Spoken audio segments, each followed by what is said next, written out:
شفت هيدي التغريدة لمشجع للهلال على تويتر واخذ تفاعل كتير كبير، لكن استفزتني بعض الشيء بسبب العبارة اللي ختم فيها، اتهامه لسالم الدوسري بأنه عقليتك ما رح تتطور.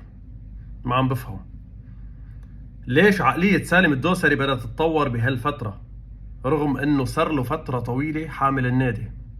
ما ترك ركلة جزاء لمتروفيتش، منا مشكلة، لأنه سالم هو المسدد بالهلال، ولأنه سالم هو رابع هدافين الهلال التاريخيين بفارق 5 أهداف فقط عن محمد الشلهوب، وبالتالي أكيد حابب يوصل للرقم 3 ولاحقا للمركز الأول رغم بعد ياسر القحطاني.